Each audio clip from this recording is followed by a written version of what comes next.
la Fédération luthérienne mondiale.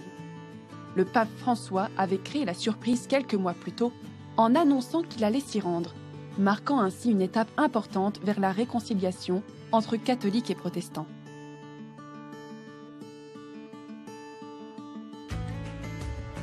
Dans toute l'Allemagne, se sont déroulées en cette année 2017 des célébrations de réconciliation. La plus importante a eu lieu à Hildesheim, diffusée en direct sur la première chaîne de télévision, en présence des plus hautes autorités de l'État. Nous avons eu une grande célébration de guérison des mémoires, pendant laquelle le cardinal Marx et moi avons reconnu réciproquement les blessures que nous avons infligées à l'autre confession depuis 500 ans. Nous nous sommes demandé pardon et avons demandé le pardon de Dieu. Nous avons aussi dit ce pourquoi nous sommes reconnaissants dans l'autre confession.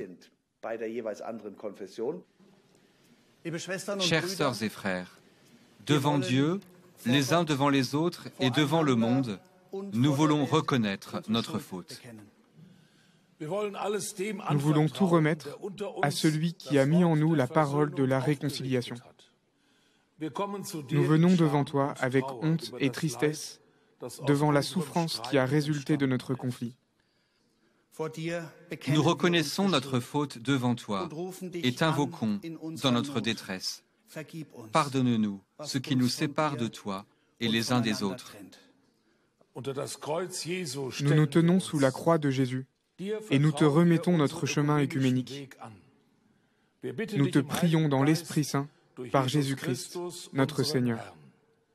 Amen.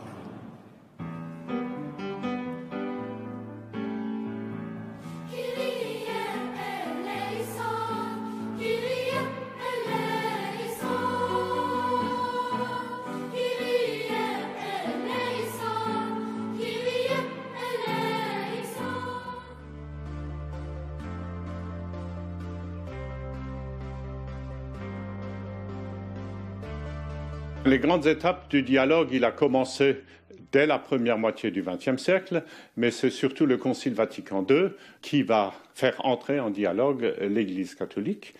Et ce dialogue commence en 1966 entre les luthériens et les catholiques. En 1967, c'est la première réunion. Cela fait donc exactement 50 ans.